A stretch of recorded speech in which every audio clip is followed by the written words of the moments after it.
Yo, yo, yo, everybody! Brohood Productions is here. We got our good guy over here, JP. He's the best. And we are pleased to have on the show today our good friend Owen Treolo. Hello. Welcome, Owen. Glad to have you here. It's about time you guys had me on. This is Hey, us. talk to Alma about that. This is us repenting. You got to go through corporate. Oh He's boy. corporate. You're the money guy, so I have to talk about all the financials with you, how much we're paying Owen. But we're excited. We got a lot of good stuff for today for you guys. Um, we're gonna let Owen introduce himself. Oh, is that what we're doing? Oh, okay. Hello. And Like you we'll said, go into other things. uh, yeah, I'm a big nerd. Yeah, if you can't tell, it's just a bit of everything I've got. Doctor Who, Star Wars, a whole bunch of movies, Dungeons and Dragons, and other board games, and just some Star Trek stuff up there. And that's like a third of my room. So I really don't think I need to explain much else. Uh, we moved my senior year to another high school. And so my first day, I walk into history class, and apparently there's assigned seating. I don't know what I'm doing. JP's hanging out with the wrestling kids that he later ditched, which is totally fine. And so I walk into US history, and there's this guy with this Batman 89 classic Batman logo shirt. And I go, hey, that's a cool shirt. And that's how the friendship started. You Woo! know, always regretted wearing that shirt that day. Kidding. Oh, no. Uh, you know, honestly, the I think about it, us nerds, like that is the greatest conversation started for anything. Like Oh yeah. if you're a true nerd, you are wearing a shirt of your favorite show, your favorite superhero TV character or something.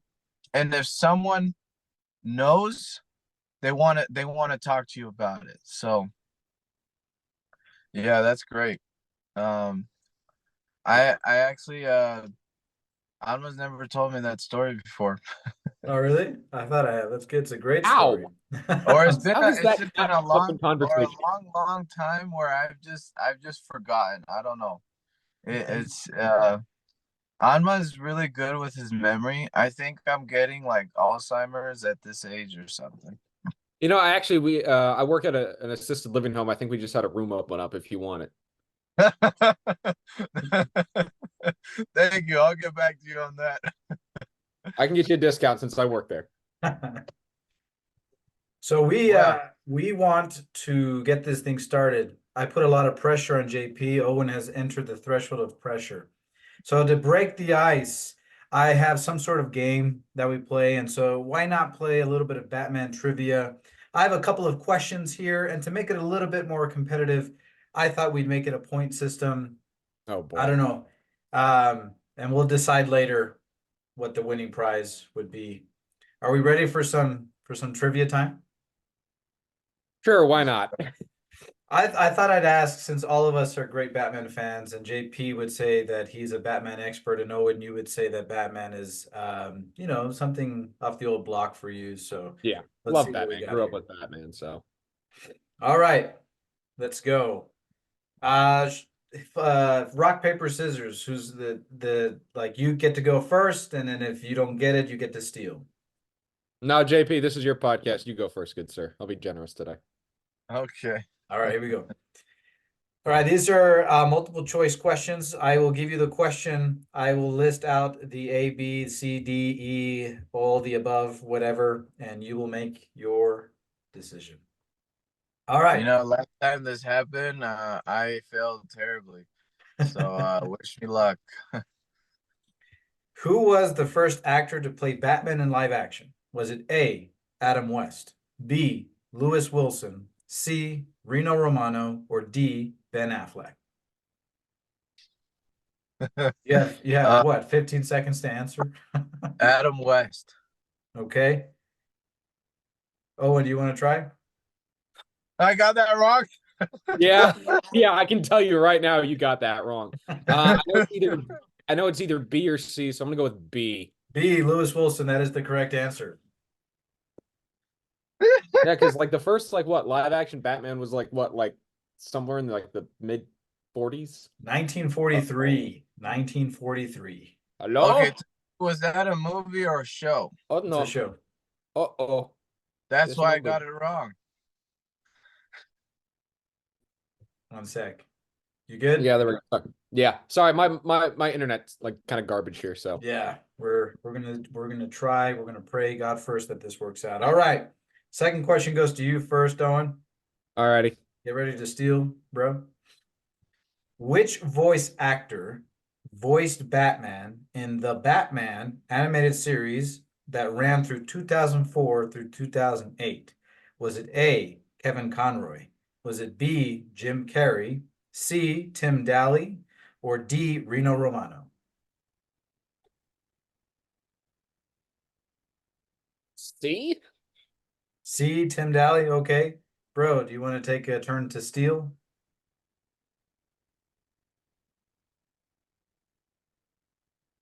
Say the options again. Okay.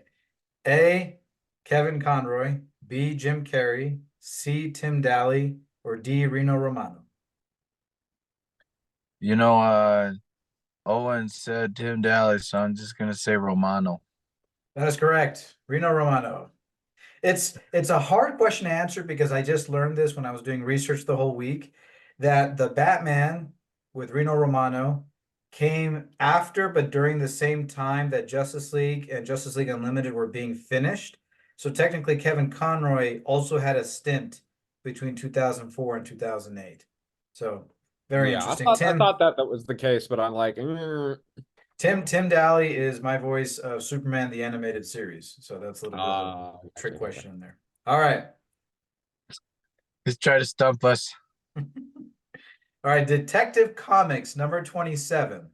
The first appearance of Batman by Bill Finger and Bob Kane was released what year? A, 1939, B, 1940, C, 1995, or D, 1938?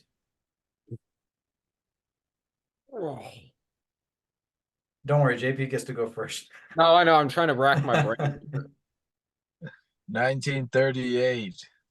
Okay, do you have a chance to steal, Owen? I'm gonna go A, 1939, because 1939 is the yeah, because correct answer.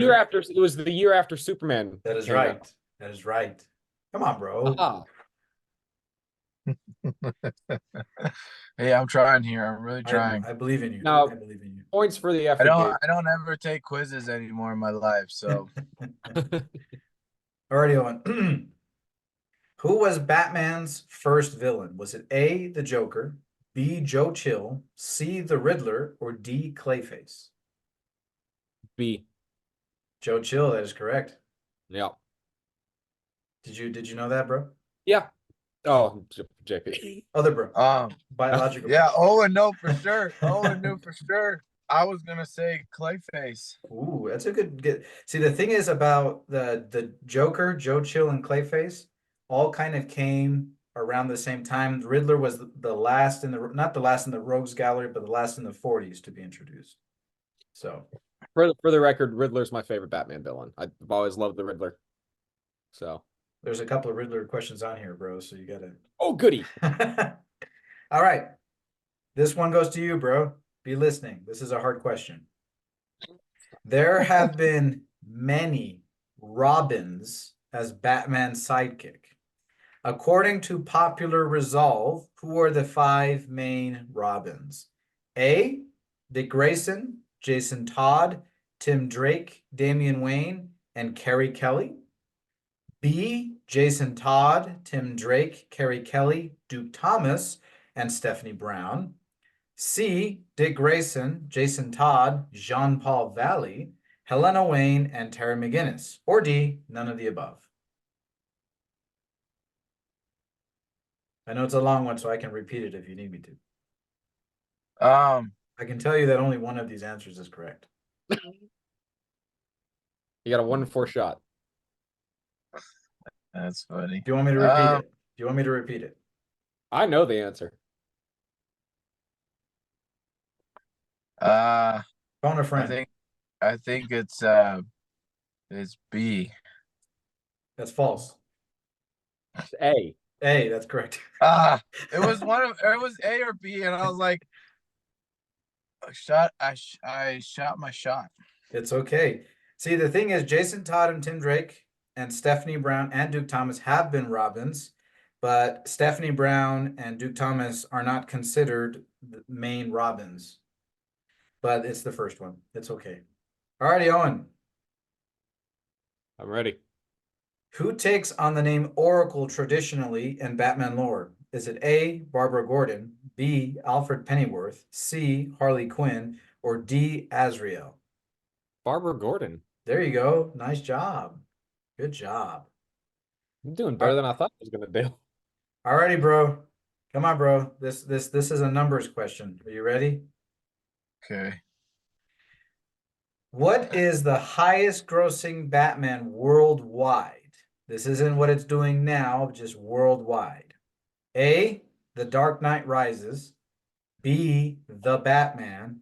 C, Batman Forever. Or D, Batman 1989.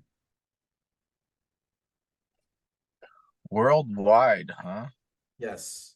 Say it Worldwide again. box office. Out of those four, which one made the most money? Say the first two again. The Dark Knight Dark Knight Rises. Rises and The Batman. So it's either your homie Christian Bale or the new homie Robert Pattinson. Well, I think it's the Dark Knight Rises. This is correct. Good job. Made over 1.0083 billion.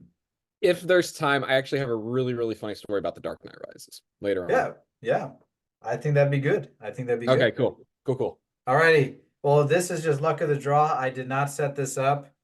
This happens to be a Riddler question. Which villain's alter ego is Edward Nygma? The Joker, Clayface, Sinestro, or the Riddler? You know, I'm gonna have to go with E. Gilligan from Gilligan's Island here. Come on, Edward Too Nygma, easy. the Enigma. Come on. Yeah. Too easy. Well, I'll give this one to both of you. So whoever answers this question first, in the, what's the right word for it? What's the word when people don't give that a really good movie like the chance, the time of day? Because there's overrated. Oh, underrated. There it is. Yeah. Underrated. A very popular underrated video game called Batman Arkham Origins. Who is the main arms dealer? A, Black Mask, B, the Penguin, C, the Riddler, or D, the Joker? First come, first served. The Black Mask. You want a chance to steal, bro?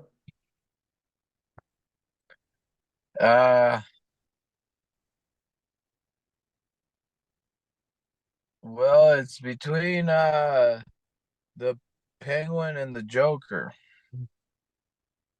You gotta pick one.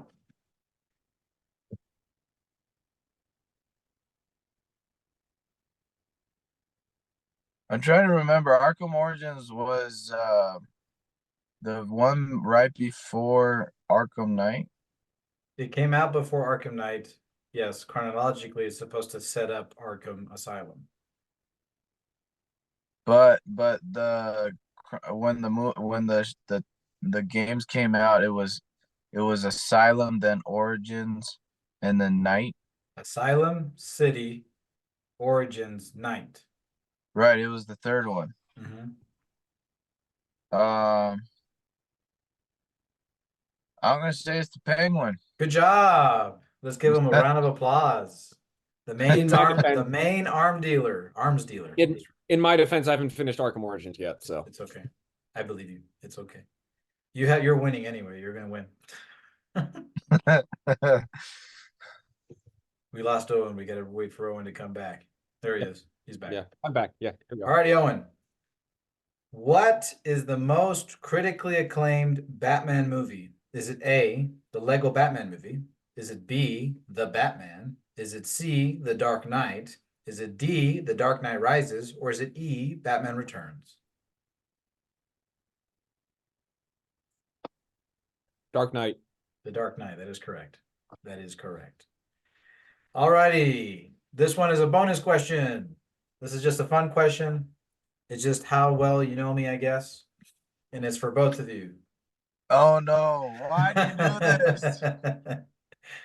What is my favorite Batman comic book story? Keyword comic book, not video game, not animated show, not live action. Batman comic book story. Is it A, Batman Hush? Is it B, The Long Halloween? Is it C, Court of Owls? Is it D, Death in the Family? E, The Dark Knight Returns? F, The Man Who Laughs? Or G, Batman Nightfall? Considering you recommended it to me the other day, I'm gonna go with oh crap, I just forgot the name of it. Long Halloween. Long Halloween! See, this is why we're friends, I guess. I was gonna say Court of Owls, but I knew it was between Long Halloween and Court of Owls because I'm not talk about those two a lot. So that's the thing. That's really good, bro. See, you do listen to me. I love the Court of Owls story. Good job, man. So Hey, I listen. I like Hush. I like Death in the Family. I don't mind The Man Who Laughs, and I don't mind Nightfall because that's when Jean-Paul Valley takes up the cowl for a little while. But I am not a big fan of The Dark Knight Returns. That's just me. Frank Miller's a great author and writer. The Dark Knight Returns is just not my Batman. Since we're kind of segueing into just talking about Batman in general, what's your story, Owen, about The Dark Knight Rises? So The Dark Knight Rises came out when that movie came out. And so Huntsville, Alabama is home to the U.S. Space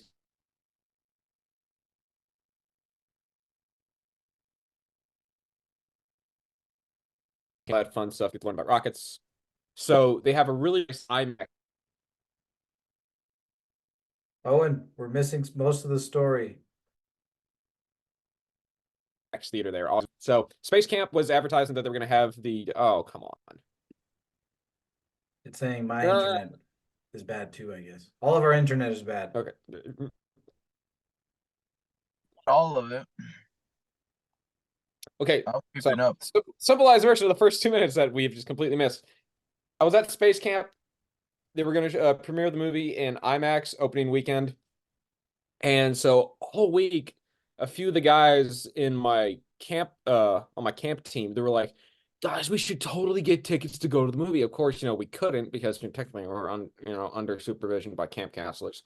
So they concocted this horrendously genius plan to sneak out of the bunkhouse and go see the movie because Space Camp, I guess at the time, was stupid enough to sell everything the camp counselors wear in the gift shop. So everybody just bought, everybody just bought the shirts and the jackets and the little lanyards the camp counselors wore. And then it was the night before the end of the week before camp graduation when the movie came out. So it was a Thursday night. So I remember them all sneaking out at 11:30 at night. They had bought tickets earlier in the day without, I guess, any of the counselors or any of the people working there really paying too much attention. And they snuck out. And I remember waking up, I guess it was 2 or 3 hours earlier. And sadness on their faces. And I'm thinking, I didn't know what the story was next morning. So that whole week, there was also a film crew doing a movie for, I think, Lifetime or the Hallmark Channel. It was so back in the 80s, there's this movie called Space Camp. It's, kids go to space camp, they accidentally get launched up into the space shuttle into orbit. Really, really bad movie, but it's also really, really great. It's got Leah Thompson and then Joaquin Phoenix as like a little kid in it. So it's really, really fun. Um, so basically they were filming I watched the movie. I'm in it for like a smidge of a second. You can see me in this wide shot of the cafeteria. I have it just as a conversation point on Blu-ray, but it was the night before the first day of filming. So as these guys are leaving, these film crews who are working overnight see them and they're like, "Hey, what are you guys doing here?" And they bolt off towards the IMAX theater. They sneak get into the building with the IMAX theater, and they're in line and the guy taking tickets is checking for camp wristbands.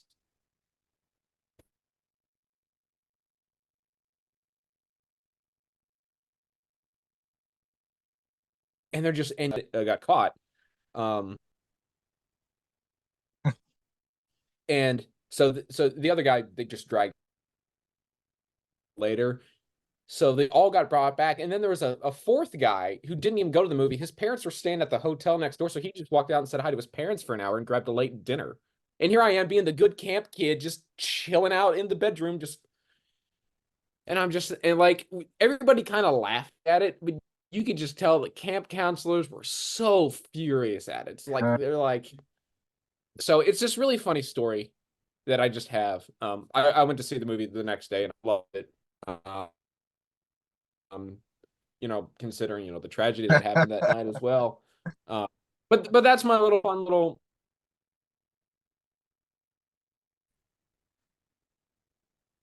I like that story.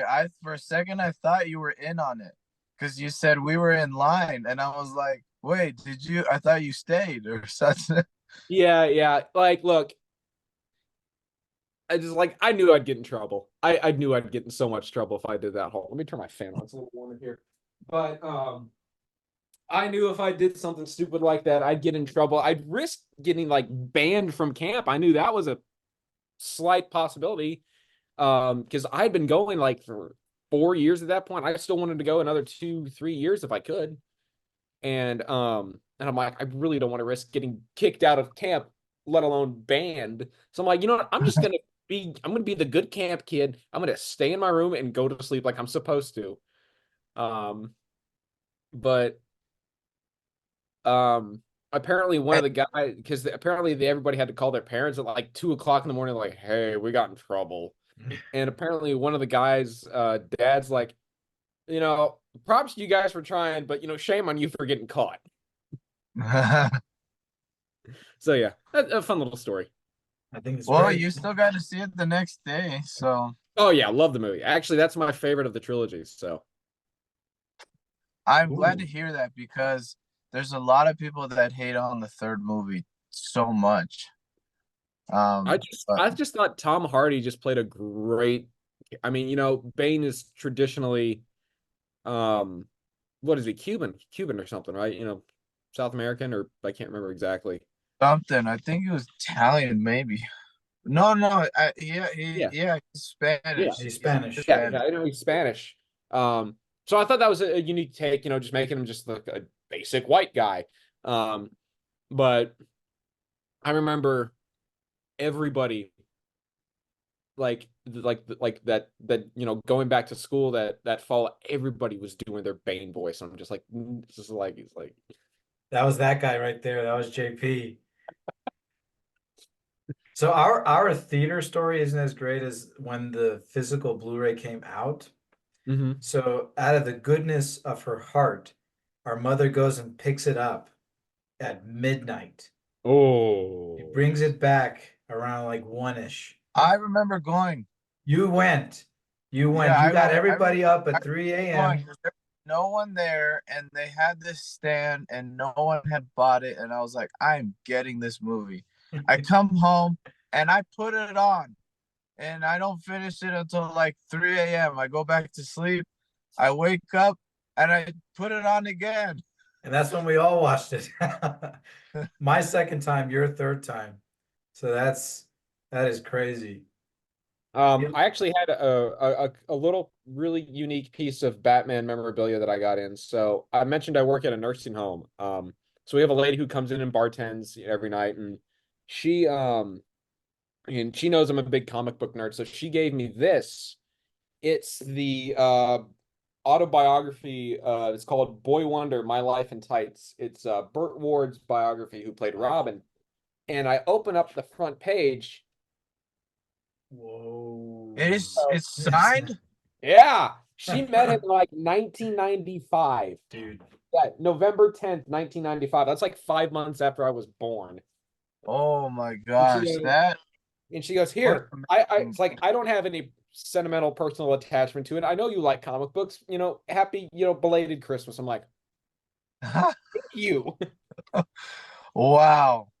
No, So that's really cool. It's awesome. yeah, it's definitely a nice little piece of memorabilia. And I love that, the classic Batman show. It's just fun. Yeah. Yeah. So here's the ruffling of feathers, right? Because everybody, you ask their cousin, their uncle, their sister, um, everybody knows who Batman is, right? You would have to live under a rock to not know who Batman is. And for the most part, the consensus is people's favorite comic book character, at least, right? Right. And you're going to have your differing opinions about people in live action, like we're about to have in a few moments. But I think one of the I can't say the word, but I'll just shorten it. The essential thing about Batman is how it plants a seed in you and how it wants you to be. Because every superhero at its core, right, is supposed to try to help you be the better version of yourself, right? And that's why I think at least for Batman it works because it's human to human.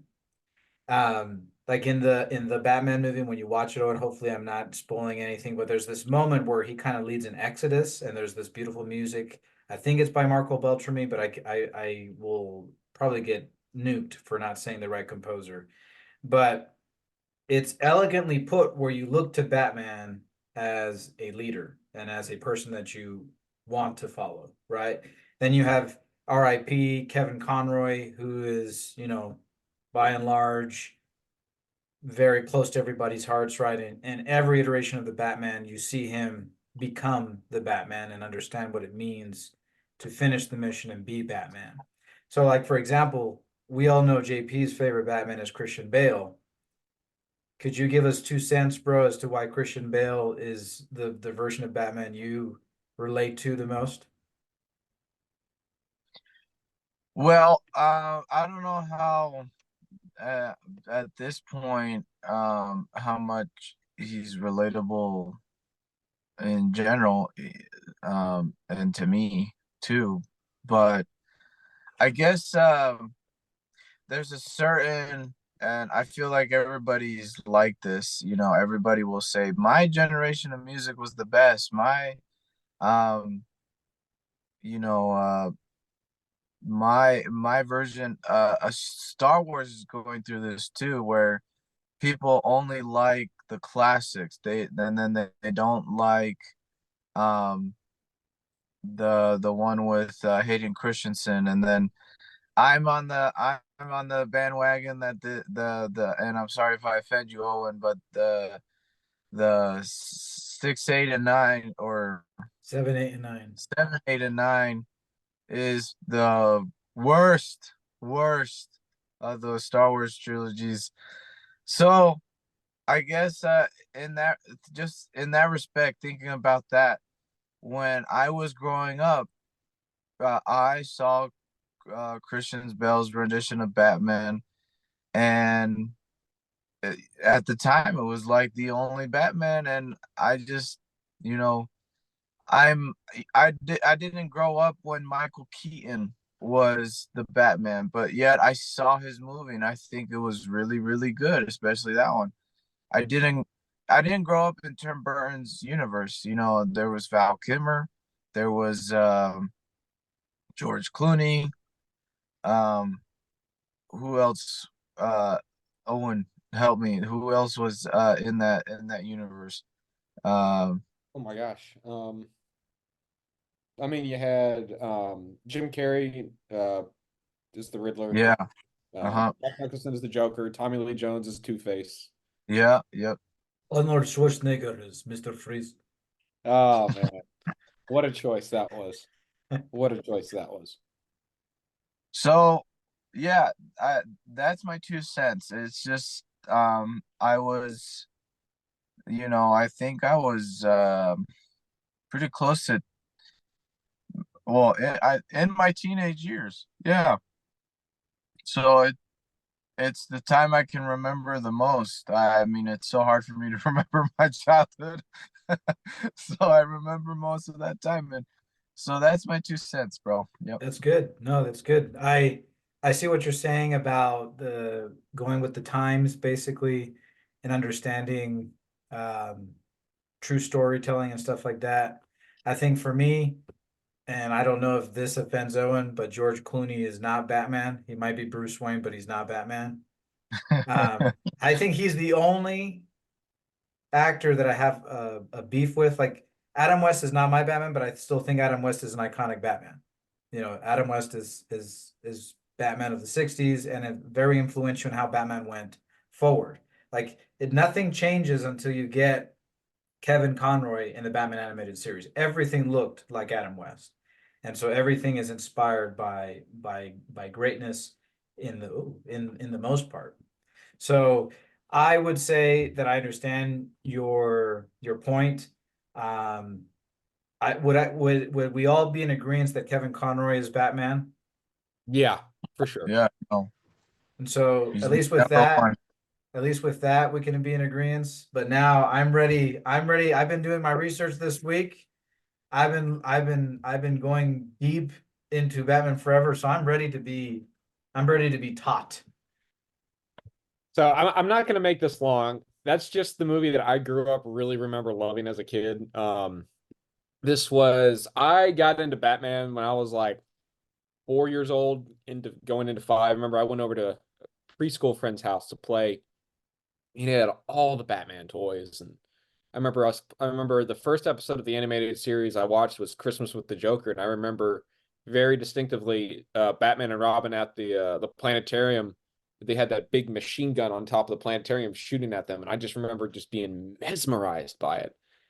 And my fifth birthday party that year was Batman themed. I remember all I wanted was a Batmobile for my birthday. I remember getting it, and I've still got it up in the attic. I've got most of my Batman toys from when I was a kid, but I remember reading the comic books a little bit, and then very very vividly remember watching Batman Forever and just really really liking it because it was also the time my dad was always into comedy. Really, he always showed me like a lot of Jim Carrey stuff. So having that connection to Jim Carrey through Ace Ventura: Pet Detective, and then seeing him play the Riddler was just, and I just think it's an interesting movie for the time because you got Batman and then Batman Returns being kind of this darker, a little bit more sinister, and then Warner Brothers wants to try to lighten it up a little bit. So I think you still get a little bit of that darkness to Batman, but you also get a little bit more of a lighter side that I think really meshed well with the 90s. Um, but I mean, I know they hated each other on set, but you've got Tommy Lee Jones and Jim Carrey, two just really, really fun actors, given the right parts and given the right circumstances, I think Jim Carrey was really able to explore a lot of his like kind of the physical comedy but the emotional comedy I think too, um and just as a kid that just a funny um guy who makes fun riddles, and you have Batman scratching his head trying to figure things out, and then you also have Robin, who I grew up loving Robin as a kid. I remember when we moved into my childhood home, my parents introduced me to our neighbors as Robin because I would not take off the mask and cape. I refused to take that off. That's how much I like idolized Robin. I remember um I used to have a handful of the animated series episodes on VHS, and I remember there was a weekend I was kind of sick, and my aunt was in town, and her and my mom went to the mall, and my dad stayed home with me to, take care of me and whatnot. And I remember she got home. There was two things I was into, like when I was like 5 and 6 years old. It was Scooby-Doo and Batman. And I remember she got like they had like the graham crackers, Scooby snacks. I remember she got me a box of those, and then she got me a VHS tape of that Robin two-parter, the story of like how Dick Grayson became Robin. And I just remember watching that and then just loving that. So seeing kind of like a live action version of Robin at that age was always fun. Also, I just think it's a fun movie. I mean, it's one of those movies I can turn on, watch it, and just kind of forget about things for a while. Is it great? Of course not. No, it's not the greatest Batman movie, but for me, it's just my favorite because I have so many fond memories. It's just fun to watch. So, I mean, That's also Val Kilmer's awesome. So, I mean, Yeah, no, I like see. I feel like our kind of our reasons are similar. Like you were young and you were invited to your friend's house, and boom, like Batman toys. Your fifth birthday was Batman themed and stuff, and then you have this connection with your dad. Jim Carrey in general, and comedy. And I think that just kind of stuck with you from your childhood. Like right. like it's very strong, that emotional connection, that time, that experience. So I totally get it. Adma, were you gonna say, you said you've been studying on this, so So what I think is interesting about what we're talking about is we're throwing away our critic's hat and we're throwing away preference. We're talking about what connects us to the character. And I'm a sucker for things that connect you to a character. Like JP knows this, and I'm sure you know this too, Owen.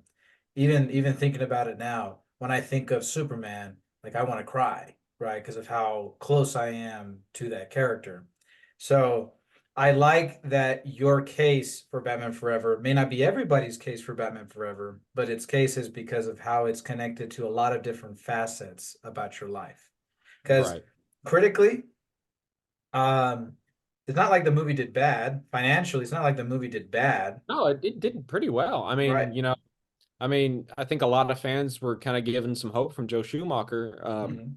doing that. Like, oh man, if he can do this kind of a fun, more themed Batman movie, what's he gonna do next? I mean, we got George Clooney. That's a whole nother story. Don't get me started on Batman and Robin. Just don't get me started.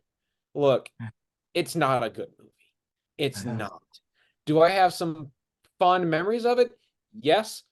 Can I get through an entire viewing of the movie today? No. no. I struggled to get through that movie. Like, I think it's like right around, I think it's like 30 minutes into the movie, and I just really struggled getting past that first 30 minutes. And I'm just like, ugh. It's like if I can get to Batwoman, if I can get to that, I'm okay for the most part. But up until then, I struggle. Yeah, I think that you tell us, Owen, because this is kind of your moment to correct us. What people were having a really hard time with Batman Forever was that blend of light mood and dark mood. Does that make sense? Like you're coming Yeah, off right. you're coming I off mean, a go ahead.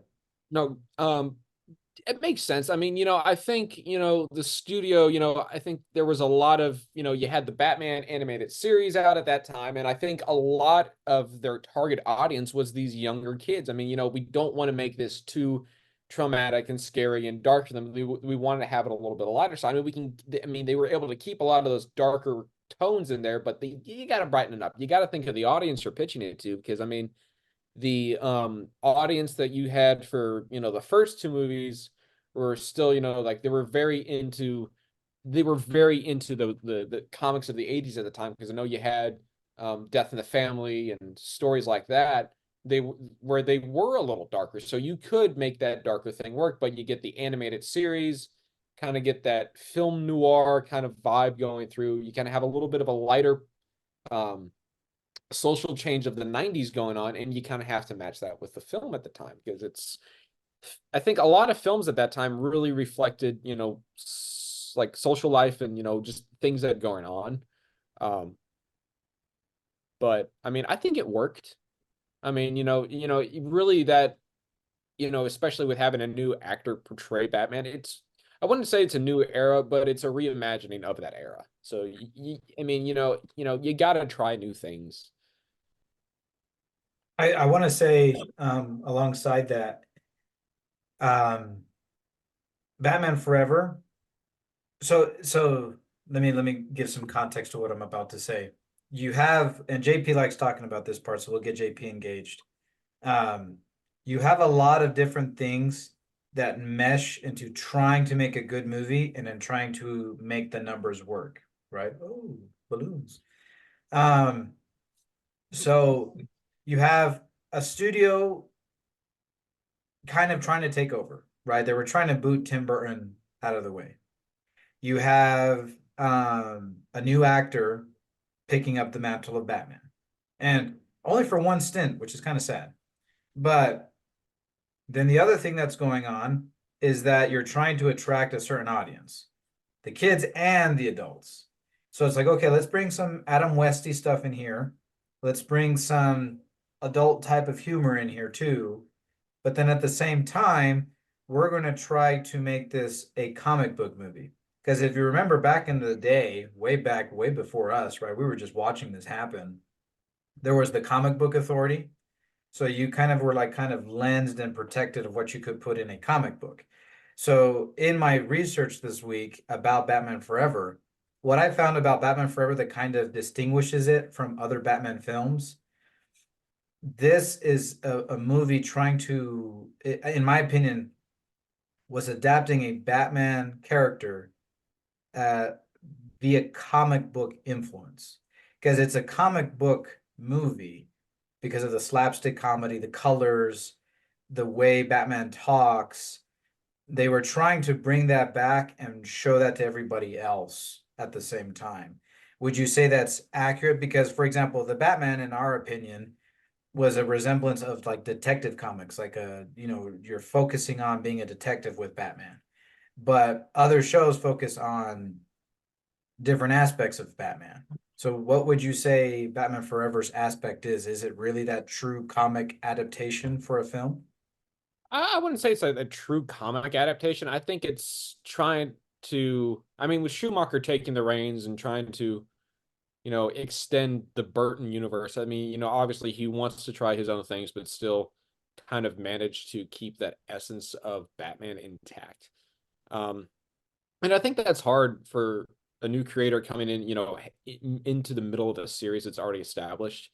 I think had Schumacher had been given the chance to, like, start from the beginning, instead of Burton doing it, I don't think the movies would have been as popular, but I think we would have seen that same kind of like, like style of Batman. I got you. I got you. Bro, what do you think? And chime in. Hey, give me Ask. just a second. Use the Oh, restroom. for Right sure. back. Yeah. You can keep talking. I'm listening. Yeah, I'm just thinking about that whole because the first Batman movie that came out with Michael Keaton was late 80s. Mhm. Um and for a couple years they kept that going with Batman Returns and all the way through Forever and then Batman and Robin. Um and just thinking back, like there was a reason why, like what everyone's been saying, there was the time period, the decade and everything, the what actors could actually play these people, what was happening to the studio, and also just going back to what you're saying, like a movie could have a big budget, um and then okay, so great, and then how good are our writers, how good are our directors, and do the actors, like, are they just there to do another to get their brand out themselves out? Um, or they're because they're a really well respected actor and there's no one else that could do it. Um, and so like for example, Jim Carrey, he he very different the way very different way the way he carried that role. Comparatively, and what kind of inspiration did those Batman actors have, and when you think, I know that I'm switching the subject to Marvel now, but it's very apparent that all these Marvel actors, they talk about how they were like literally given like seminars on their character and they had to really get to know their character and stuff. And they're and like Owen said, like around that time the animated series was out. So how much material did they really have to go off by? And so like I mean, we learned in the quiz that the first live action adaptation was a TV show. I thought it was a movie. So that's why I got that wrong. But anyhow, um yeah, it's so every you gotta think about a lot of things when you're making a movie, and especially a character like Batman.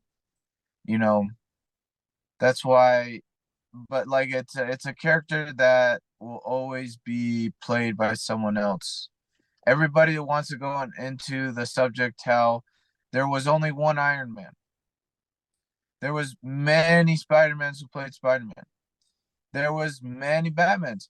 It's not like there's like one good actor for Batman. And Anma has this thing too where he's like, there's a good Bruce Wayne, there's a good Batman.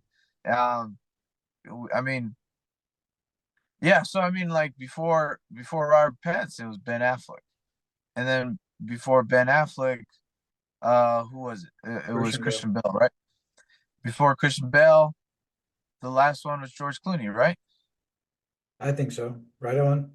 And it's funny because when you listen to interviews with Christian Bale, he loved playing the character and everything. But like one thing that he'll just always talk about, he's like, they had me wear one of that he said he had to wear the costumes either from Batman Robin or from the Val Kilmer one. And he was like, no, we need to do something different about this suit. Um, so anyhow, that that's the only thing I was thinking about. A lot of things are involved when you're trying to make a movie. Budget, writers, directors, actors, material. Um, we could have our own little spiel about why the Avatar Last Airbender movie sucked. But yeah. Anyhow, I think that's all I have to say about that matter. I'm not honestly, we can argue all we want and prove our points why one movie is better than the other, you know. But they all were written, directed a certain way for a certain reason. Um, and that's just Batman's gonna be one of those characters that you're just gonna continue to see for the next couple decades. So, um, yeah, that's all I gotta say. I mean, I think we're blessed enough to have a lot of source material. Like, look, we're still young, right? But we have ages with of source material to deal with Batman, so we're gonna have our opinion and our way of viewing Batman. I think the hardest thing for us storytellers is how to make a character relevant. And I think we have a hard time with that because we have an image of that character. So, what would you say, Owen, for the people that will come after us? How are they going to keep Batman relevant? Whew, just enjoy it.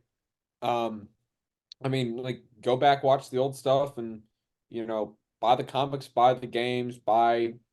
I mean, because Batman's one of those, transcending characters who just, they're not going to go away overnight. I think there's always going to be somebody, fighting for, to keep that spirit of Batman alive. Because I mean, Star Wars, went away for a little while, but the love and energy for the franchise was there. Um, I mean, look at Top Gun. I mean, it took almost 40 years to get a sequel. But, there was, there's a lot of people who got into the Navy, went into the Air Force because of the movie. It's a movie that, you can kind of just watch and just enjoy. And, they kind of, and everyone's like, we want to see what happens to Maverick. And they're like, okay, well, let's do it. And, they did it right. And that's the other thing, if you're going to do Batman, you got to do it right. I mean, you can have your own identity to Batman, which I think, you got Schumacher's identity of Batman, and then you got Christian Bale, and then you got Robert Pattinson. Um, make Batman your own, but do it by keeping the heart of Batman in mind. He is a little gritty, he is a little rough and tumble, but he can be a little humorous. He doesn't need to be, ha, ha, ha, slip up on a banana peel funny. He can crack, a funny joke to break the mood, but he doesn't need to, have the laugh track. But at the same time, he can be gritty, but you don't need, bones, the skull, seeping out of the flesh of the face, So I mean, it really is, they got to find that balance. They got to find a good balance, and I think, with the Robert Pattinson stuff, I think they're really hitting a good note there. I think Christian Bale, they really hit a good note there. So it's just, for that future generation, keep Batman the way Batman needs to be, but keep Yeah, him relevant, centered. I agree with you. Agreed. Agreed. Hopefully James Gunn is watching and we'll see what he does with. I'm excited to see what he does with Superman. That'll be fun. Oh yeah. Oh yeah. Superman Legacy. I will be there. We will be I know there. you're excited. And then 2 months later, You'll we'll be have there. Batman Part 2. You'll be there like a week in advance, just first in line. It's like that sketch where they're like all hyped for the movie. It's like, hey, that movie doesn't come out till like next Friday, right? It's like, boo. Well, I think we've had a very beneficial conversation of Batman. I think this is a conversation that can always be had, that can always be continued. I think we did it the right way. I'm sure if we talk to other people, they're going to tell us why George Clooney is the best Batman, and we're not going to get on that train because I'm not going to sit in that camp and say he is. So, we want to thank you, Owen, for being on the podcast. This has been Thank you guys really for having fun. We hope you return as we talk about other cool stuff with Hopefully. specifically with that helmet behind you. Oh, the Stormtrooper helmet? Oh Yeah. yeah, oh yeah. We'll talk about that. That's gonna be good. So all of you, please like and subscribe, hit that notification bell, and we'll catch you next time. Wrote out.